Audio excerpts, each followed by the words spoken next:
Friend function करेंगे, कल भी किया था।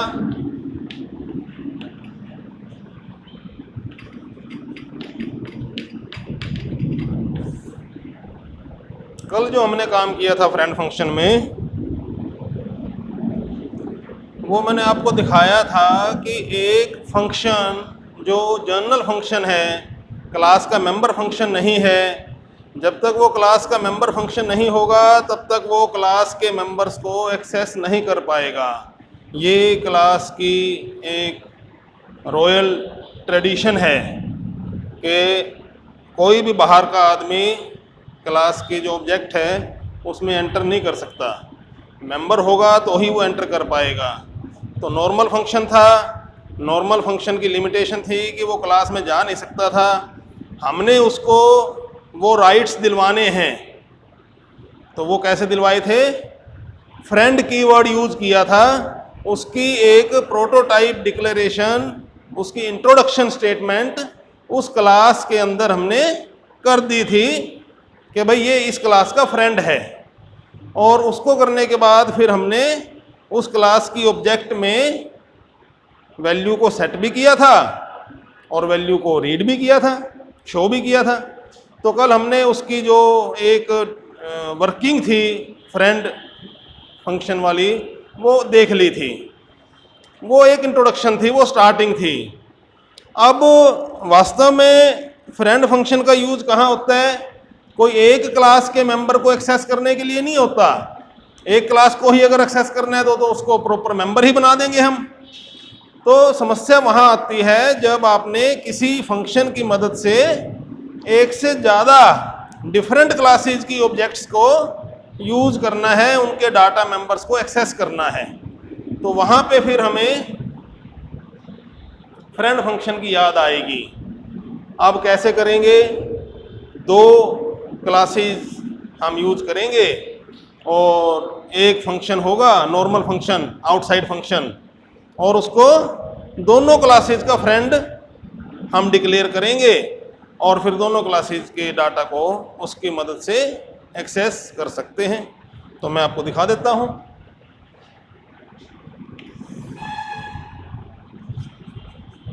Class test1 int I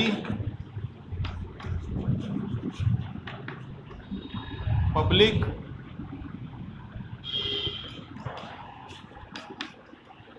test1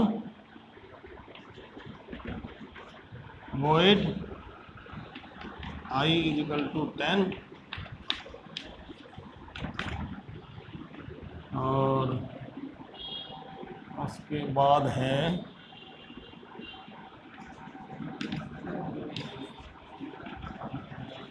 void friend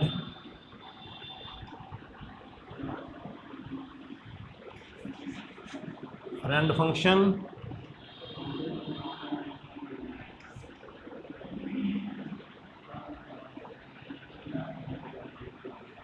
ff test1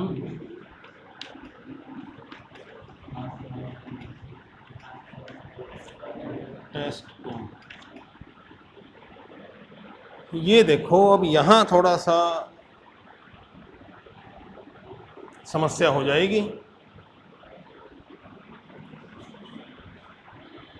मैंने एक test1 क्लास बनाई, मैंने दो क्लासेज बनानी है। तो पहले कोई तो क्लास, पहली क्लास बनाऊंगा, कहीं से तो शुरू करूंगा। तो मैंने test1 क्लास से शुरू कर दिया।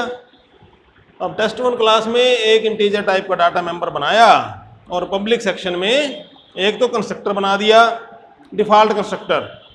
वो डिफ़ॉल्ट कंस्ट्रक्टर कोई उसको आर्गुमेंट देने की ज़रूरत नहीं है, ऑब्जेक्ट क्रिएशन के टाइम अपने आप एक्टिवेट हो जाएगा और आई की वैल्यू 10 सेट कर देगा।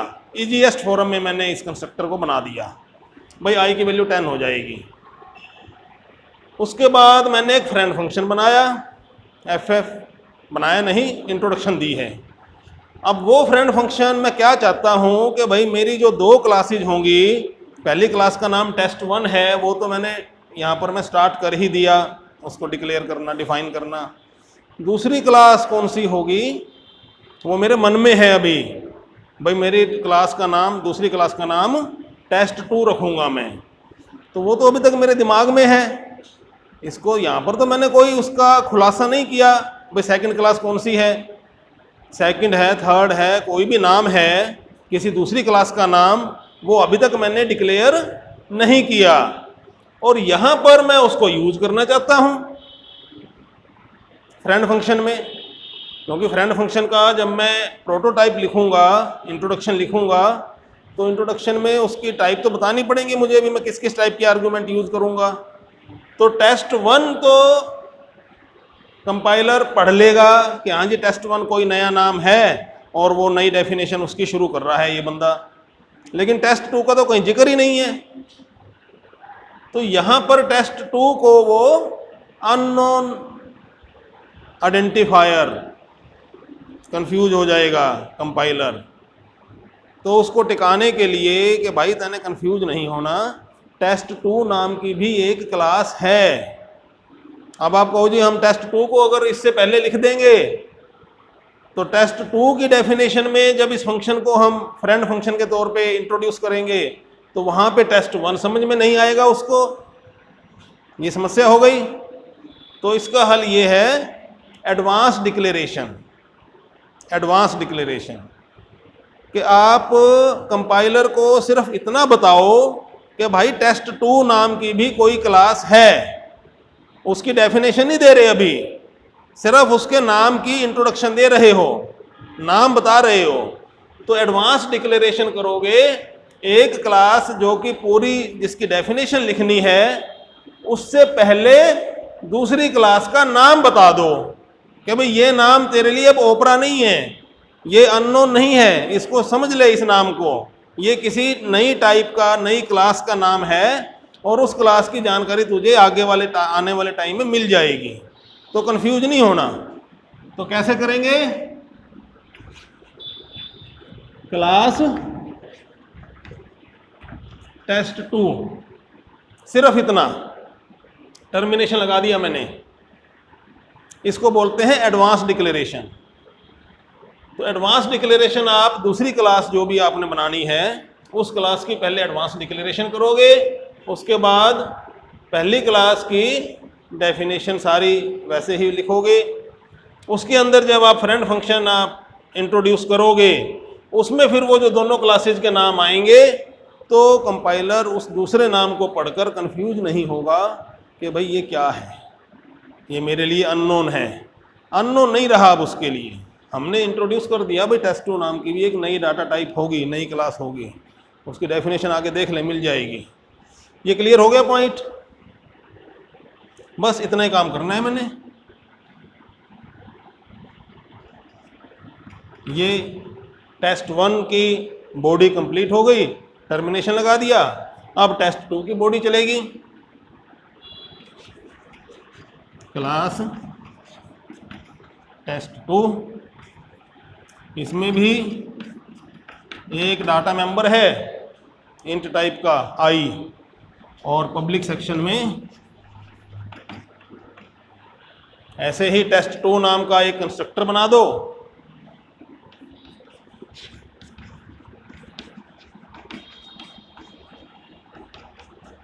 i इक्वल टू 20 कर दो इसकी वैल्यू, और फ्रेंड फंक्शन की इंट्रोडक्शन लिख दो, वॉइड फ्रेंड या फ्रेंड वॉइड, मैंने कल आपको बताया था दोनों वर्ड इंटरचेंज हो सकते हैं लेकिन सिर्फ यहीं पर ही एक्सचेंजेज हो सकती है इनकी। तो मैं एक्चुअली यहाँ पर लिखना चाहता था उस टाइम कि भाई एक में वॉइड पहले लिख दूंगा, एक में फ्रेंड पहले लिख दूंगा, friend void F F means friend function, और test1 एम्परसेंड, एम्परसेंड लगा रहा हूं मैं, ये क्या मतलब क्या बता रहा है, ये रेफरेंस टाइप का वेरिएबल, test1 क्लास टाइप का रेफरेंस वेरिएबल। ऐसे ही test2 एम्परसेंड और टर्मिनेशन, ये इस क्लास टेस्ट 2 की बॉडी पूरी हो गई, टर्मिनेशन लगा दिया मैंने। अब दोनों क्लासेज की बॉडी बता चुका हूँ, एडवांस डिक्लेरेशन कर चुका था, इसलिए अब कहीं पर कंपाइलर को समस्या नहीं होगी। अब मैंने इस FF की डेफिनेशन लिखनी है फ्रेंड फंक्शन की। ये ओपन डेफिनेशन लिखते हैं, ये क्लास से क्योंकि किसी क्लास का मेंबर नहीं है तो इसको बाहर लिखते वक्त मैं किसी भी क्लास का स्कोप रेजोल्यूशन ऑपरेटर यूज नहीं करूँगा। मेंबर फंक्शन की डेफिनेशन में यूज करना पड़ेगा मुझे कि भाई उसको बताने के लिए कि भाई ये इस क्लास का मेंबर है, लेकिन ये मेंबर तो है ही नहीं किसी क्लास का, ये तो फ्रीलांस है, ये तो आवारा है। आपने अपने घर में इसको एक्सेप्ट कर लिया कि हाँ ठीक है भाई कोई बात नहीं आ जा, दूसरी क्लास ने भी एक्सेप्ट कर लिया आ जा भाई, तेरे को नहीं रोकेंगे हम, तो अदरवाइज तो ये ओपन है। तो इसके बाद मैं अब FF की डेफिनेशन लिख रहा हूं, रिटर्न वैल्यू, रिटर्न टाइप, नाम फंक्शन का और test 1 ampersand A comma test 2 ampersand B। Return इसकी वॉइड है तो कोई बात नहीं, हम रिटर्न नहीं करवाएंगे कुछ तो, लेकिन मैं अब करवाना क्या चाहता हूं, इन दोनों क्लासेस की ऑब्जेक्ट्स को अब मैं एक्सेस कर सकता हूं। ये इस फंक्शन की पावर है, ये इस फंक्शन के राइट्स हैं, प्रिविलेजेज हैं, और उनको एक्सेस करने के बाद मैं उनका जो मर्जी करवाऊं, मैं उन दोनों को जोड़ दूं, मैं उन दोनों को कंपेयर करवा के बड़ा नंबर कौन सा है भाई, बड़ी वैल्यू कौन सी है वो बता दूं, छोटी कौन सी है वो बता दूं, उनको असेंडिंग ऑर्डर में डिसेंडिंग ऑर्डर में लिख दूं, जो मैं चाहूं कर सकता हूं। लेकिन जो काम है, जो इसकी पावर है फ्रेंड फंक्शन की, वो इतनी ही है कि वो उनके घर जाकर वैल्यू उठा सकता है। उठाने के बाद क्या प्रोसेसिंग करनी है वो बाद की बात है, उठाना ही उसकी पावर दिखाएगा। तो आप पावर इनकी वैल्यूज़ को उठा लो, उसके बाद कुछ करना है कर लो, नहीं करना तो छोड़ दो, सिंपली उठा लो, दिखा लो इनकी वैल्यूज़, तो सी आउट कर सकते हो। दोनों वैल्यूज उठाकर, दोनों आई है ना, दोनों ही आई हैं, तो ए डॉट आई प्लस कर सकते हो बी डॉट आई, हो जाएगा। कोई दिक्कत होनी नहीं चाहिए, हो सकता है कोई दिक्कत रह भी गई हो, प्रैक्टिकल करते हुए पता लगता है वो प्रोग्राम बनाते वक्त, तो प्रैक्टिकल में देख सकते हैं। बाकी मेरे ख्याल से इसमें समस्या कोई आनी नहीं चाहिए। तो ये फंक्शन की डेफिनेशन हो गई फ्रेंड फंक्शन की। बस इसके बाद मैं मेन बनाऊंगा,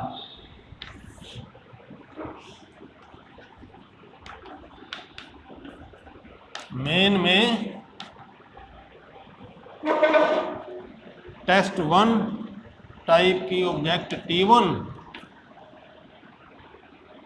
और टेस्ट 2 टाइप की ऑब्जेक्ट T2। बस फिर मैंने क्या करना है, फंक्शन को कॉल करना है,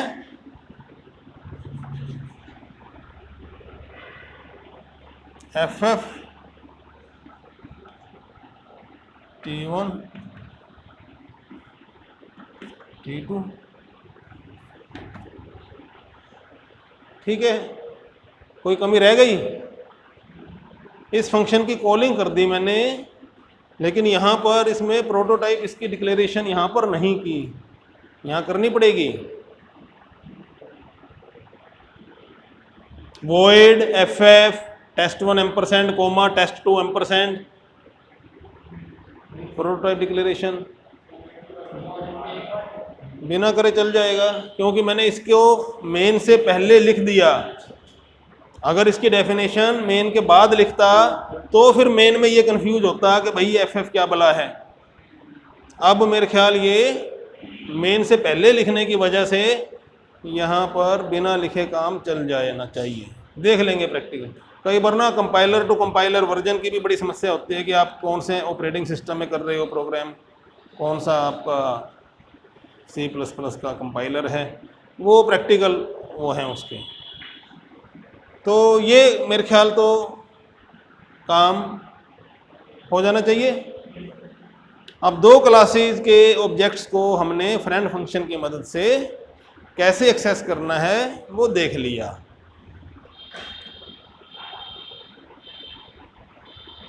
ये एक तरीका था। क्या था कि भाई दोनों के दोनों क्लासेस में उसको फ्रेंड डिक्लेयर करो। वो है तो ओपन फंक्शन, बाहर का फंक्शन, लेकिन दोनों क्लासेस का फ्रेंड बना दो। एक दूसरा तरीका भी है कि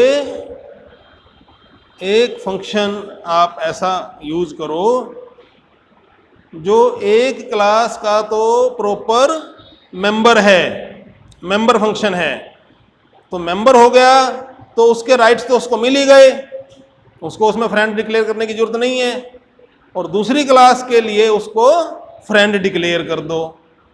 तो ये एक अलग तरीका है, इसको भी देख लेते हैं। क्या करना पड़ेगा, यही हो जाएगा ये काम। क्या करना पड़ेगा, टेस्ट 1 टेस्ट 2 की एडवांस डिक्लेरेशन वैसे ही करनी पड़ेगी हमें, क्योंकि फंक्शन में दोनों ही टाइप यूज हो रही हैं। तो टेस्ट 2 की एडवांस डिक्लेरेशन करनी पड़ेगी। टेस्ट 1 को मैं डिफाइन करना शुरू करूंगा। इंट आई ठीक है, पब्लिक सेक्शन ठीक है, ये कंस्ट्रक्टर ठीक है, कोई चेंज नहीं।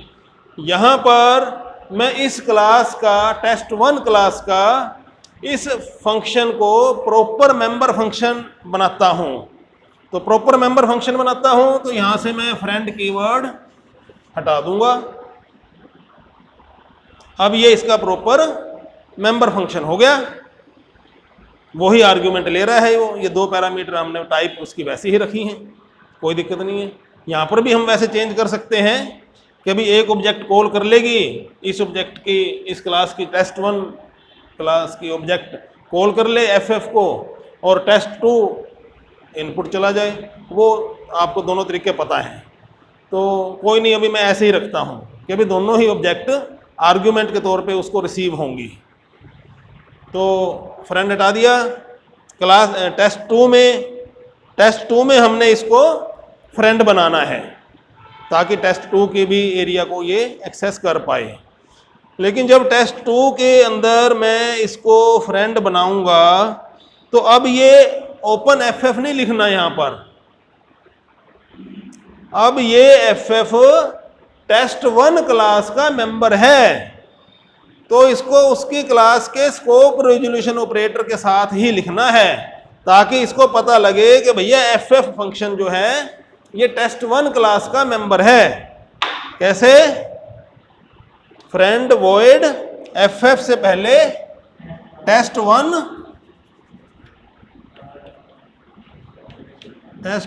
डबल कोलन एफ है बेटा। अब फ्रेंड तो यहां करेंगे ही, टेस्ट 2 क्लास का ही तो फ्रेंड बनाना है हमने। टेस्ट 1 का तो प्रॉपर मेंबर हो गया, टेस्ट 2 का फ्रेंड हो गया। पहले दोनों का फ्रेंड बनाया था और ओपन था, एक आवारा बंदा पकड़ लिया और 2 क्लासेस का फ्रेंड बना दिया। अब एक घर की तो उसकी कबीलदारी है प्रॉपर, भाई तू इस फैमिली का तो है, दूसरी फैमिली का फ्रेंड बन जा भाई, दोनों फैमिली एक्सेस करनी है।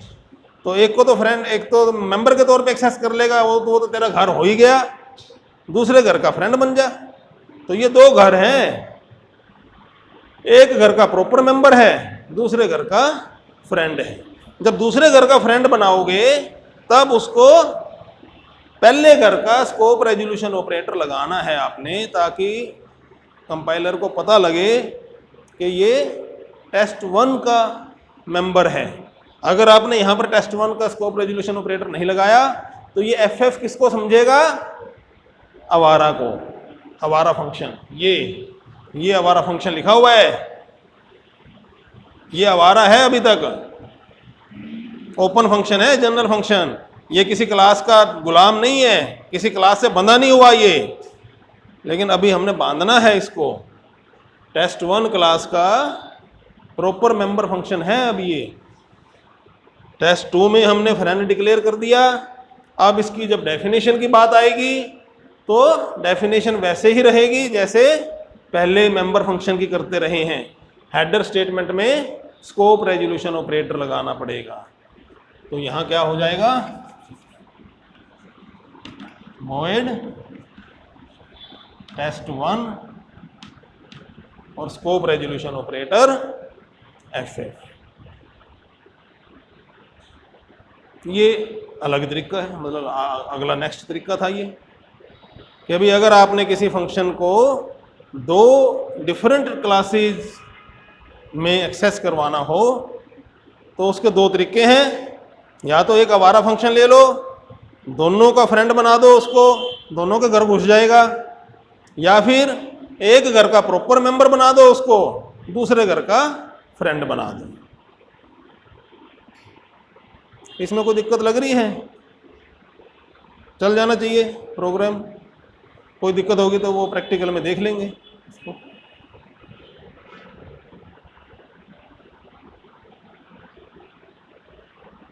तो फ्रेंड फंक्शन के फीचर्स वगैरह मैं बुक देख रहा था, उसमें कुछ पॉइंट्स लिखे हुए थे तो वो मैं आपको बता देता हूँ। एक तो क्या हुआ बेटा कि फ्रेंड फंक्शन को, अच्छा यहाँ एक मिनट, इसका काम नेक्स्ट यहाँ रह गया, मेन में रह गया काम। मेन में अब क्या करना होगा, एक क्लास का प्रॉपर मेंबर बना दिया, दूसरे का फ्रेंड बना दिया, उसकी डेफिनेशन लिख दी, डेफिनेशन में हेडर स्टेटमेंट में स्कोप रेजोल्यूशन ऑपरेटर यूज कर लिया, इतना काम हो गया। अब मेन में test1 की T1, test2 की T2, अब ये FF है। यहाँ पर तो ओपन FF कॉल किया था क्योंकि बेसिक नेचर तो इसकी आवारा वाली है, आवारा का तो खाली नाम ही हम यूज करेंगे, आजा भाई। लेकिन अब ये आवारा नहीं है, अब तो उस क्लास का test1 का प्रॉपर मेंबर है भाई। तो मेंबर को तो सीधा नाम से नहीं बुला सकते, मेंबर को तो ऑब्जेक्ट का नाम लिखना पड़ेगा हमें, डॉट ऑपरेटर लगाकर, फिर उसको हम कॉल कर सकते हैं। तो test1 की ऑब्जेक्ट कौन सी है, T1। तो T1 ऑब्जेक्ट की मदद से T1 डॉट FF ऐसे ये कॉल होगा फंक्शन। यहां पर T1 ने सिर्फ कॉल करने की ड्यूटी निभाई है और कुछ नहीं कर रही है। T1 जो है FF को कॉल कर रही है। आप ऐसा करते अगर T1, T5 दो ऑब्जेक्ट बना लेते तो आप T5 से कॉल कर लेते, T5 से कॉल हो जाता। अंदर कौन सी ऑब्जेक्ट दे रहे हो आप, वो मैटर करेगी, ऑपरेशन उसके ऊपर होगा क्योंकि ए यूज किया है आपने। आप कहते हो जी मैं तो कॉलिंग ऑब्जेक्ट को ही यूज करवाना चाहता हूं, मेरी एक ऑब्जेक्ट कॉलिंग ऑब्जेक्ट उस क्लास की ऑब्जेक्ट वाली ड्यूटी निभा दे, तो वैसे कर लो। क्या करोगे, अब यहां पर इनपुट में test1 टाइप देने की जरूरत नहीं है, वो तो कॉलिंग ऑब्जेक्ट मिल जाएगी उसको। तो अब ये बदल जाएगा, अब खाली test2 रह गया आर्ग्यूमेंट। test2 हमें इनपुट करना पड़ेगा, test1 की ऑब्जेक्ट कॉल करेगी तो दोनों मिल जाएंगी उसको। अब चेंज देख लो, यहाँ पर test1